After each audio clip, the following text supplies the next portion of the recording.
नहीं, मैं तो एक क्योंकि यहाँ पे हमने अपना जो है कैंप ऑफिस खोला है मंडी में, और हमारा दायित्व है कि आते जाते हम यहाँ पे आते हैं, लोगों से मिलते हैं और यहाँ पे सभी जन समस्याएं सुनते हैं। तो जितने भी मेरे विभाग से संबंधित है वो भी मसले हमने डिस्कस किए हैं। जो डिप्टी कमिश्नर से होने हैं उसको भी हमने डीसी साहब को बुलाया है, वो उसको भी हम एक्सपर्टाइट करने की कोशिश कर रहे हैं। और अन्य विभागों के है वो भी मैंने नोट किया है, और मेरे कार्यालय के माध्यम से हम उनके कंसर्न मिनिस्टर्स के साथ उसको टेकअप करेंगे। सड़कों का विस्तारीकरण हमारे लिए सबसे बड़ी प्राथमिकता है, और मुझे खुशी है कि अभी हम हिमाचल में करीबन 300 करोड़ रुपए केंद्र से लेकर आए हैं। उसमें मंडी ज़िला का भी एक बहुत महत्वपूर्ण सड़क करसोग की है, जिसमें करीबन 30 करोड़ रुपए हमको उसके लिए भी मिले हैं। और अभी हमारा ब्रिजेज़ का काम, जो पीछे हमारे ब्रिजेज़ बह गए थे आपकी आपदा में, चाहे वो पंडो का है, कून कतर का है, और आपके जो है वो इसमें जो है औट में है, उसमें भी बहुत नुकसान हुआ है। एक ब्रिज का काम शुरू हो गया है, अभी 2 ब्रिजेस और उसका प्रपोज़ल मैंने डिपार्टमेंट को कहा है कि हम किसी ना किसी हेड में पंडो के ब्रिज को भी डलवाने का प्रयास कर रहे हैं। अभी PMJSY में डलवाएंगे या उसको CRF में डलवाएंगे, उसका हम जो है विभाग द्वारा प्रपोज़ल बनाया जा रहा है। एक छोटा सा गुटकर में भी ब्रिज है, उसके बारे में भी लोगों ने बात रखी है, उसको भी पूरा करेंगे। और बाकी जो सिंचाई की व्यवस्थाएँ हैं, जो आपके सैनिटेशन का है या पीने की पेयजल योजनाओं की स्कीम्स है, हर चीज़ पे जो स्थानीय लोग हैं, क्योंकि खुला दरबार था तो ऐसा तो कोई था नहीं कि प्लान वो है, जो भी आ रहा है अपनी अपनी छोटी छोटी समस्या है, सब जो चीज़ें बताते हैं। जितना हो सकता है अपनी ओर से हम पूरा समर्थन कर रहे हैं, सहयोग कर रहे हैं। कोई बड़े जो प्रोजेक्ट्स हैं वो तो क्योंकि फिर उसमें केंद्र का भी सहयोग हमको चाहिए, तो हम केंद्र से भी लगातार उस पर बात कर रहे हैं। अभी हमारे, क्योंकि मेरे पास शहरी विकास मंत्रालय भी है, मैंने पीछे कहा है कि हम कोई अच्छा प्रोजेक्ट मंडी के लिए लाने के लिए प्रयास करेंगे। मैंने उसके लिए निर्देश दिए हैं अपने डिप्टी कमिश्नर को भी, और हमारे जो UD के हमारे इसके MC कमिश्नर है कि कोई अच्छा प्रोजेक्ट यहाँ का बनाएं जिससे हमारे लोगों को यहाँ पे सुविधा हो। तो मैं इस विषय में अभी जल्द दिल्ली जाकर जो हमारे केंद्रीय मंत्री है शहरी विकास के, उनसे भी मैं मिलूँगा, और यहाँ के लिए ख़ास रूप से मंडी शहर के लिए अच्छा बड़ा प्रोजेक्ट जो है वो शहरी विकास के लिए हम लेकर आएंगे। ये भी हमारी वचनबद्धता है।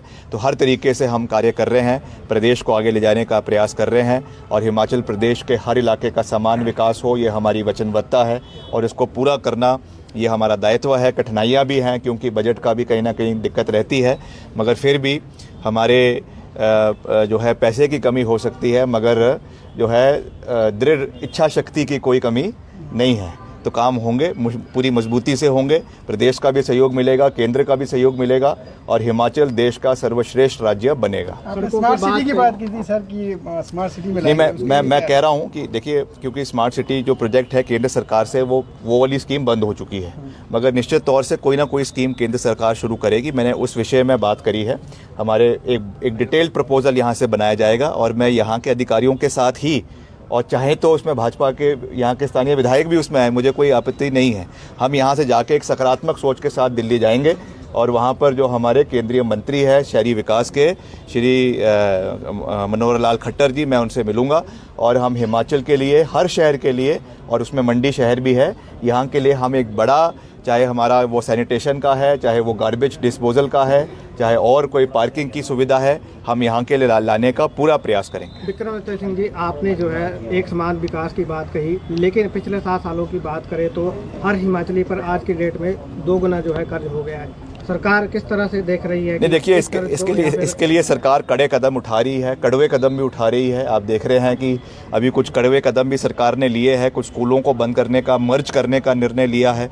उसी तरीके से जो सब्सिडी बिजली की हमारे उद्योगपतियों को दी जा रही थी, बड़े बड़े कारखानों के लोगों को दी जा रही थी, 5 स्टार होटलों को दी जा रही थी, उसको भी सरकार ने बंद किया है। जो जेन्युइन व्यक्ति है उसको बिजली मिलनी चाहिए, सब्सिडी पे मिलनी चाहिए, मगर जो उसकी मुफ्तखोरी करी जा रही थी जयराम जी के सरकार के समय में, हर किसी को जो है वो 125 यूनिट देने की बात की गई, तो ये सही नहीं है। इसको हमें जो है वो आधार कार्ड के हिसाब से, इसको हमें जो है वो इनकम के हिसाब से उस पर जो है कैप लगाने की आवश्यकता है। तो इन सब चीज़ों के ऊपर हम कार्य कर रहे हैं। रिसोर्स मोबिलाइजेशन हम प्रदेश के अंदर कर रहे हैं।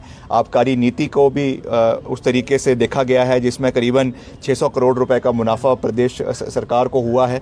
माइनिंग पॉलिसी प्रदेश में लाई गई है ताकि माइनिंग से भी प्रदेश में जो है वो रेवेन्यू के रिसोर्सेज बढ़े। तो हर तरीके से सरकार प्रयास कर रही है कि जितने भी हमारा जो है रिसोर्सेज है प्रदेश में, पानी है, माइनिंग है, पत्थर है, उसमें जितनी हमको इनकम प्रदेश को हम जनरेट कर सके वो हम करने का पूरा प्रयास जो है वो कर रहे हैं। नगर निगम एरिया में जो मर्ज किए हुए हैं पंचायतें, उन लोगों को आज आपसे डेपुटेशन मिला हुआ है, तो उसके बारे में आप अब देखिए, अभी इमीडिएटली तो इस पर कुछ नहीं होगा, मैंने उनको भी कहा है, मगर जब इसके अगले चुनाव होंगे उसके पहले इसका जो प्रोसेस होता है डिलिमिटेशन का, उसके लिए हम प्रयास करेंगे कि उसमें जो है इनकी समस्याओं को सुना जाए, उसको रखा जाएगा और उसके हिसाब से अगर ऐसा लगेगा कि इनको जो है एमसी से बाहर करने की आवश्यकता है, उसमें कोई मेरिट पाया जाएगा तो निश्चित तौर से उसके ऊपर कार्रवाई होगी, ये मैं विश्वास दिलाना चाहता हूँ। मगर क्योंकि ये चीज़ें जब करी जाती है तो उसमें सेंसस का देखा जाता है, पॉपुलेशन के हिसाब से देखा जाता है और वहाँ की जो डेमोग्राफी है उसके हिसाब से देखा जाता है, मगर फिर भी क्योंकि वहाँ के लोगों ने रिप्रेजेंटेशन दिया है तो उसको हम प्राथमिकता पे उसके ऊपर कार्य करने का प्रयास करेंगे।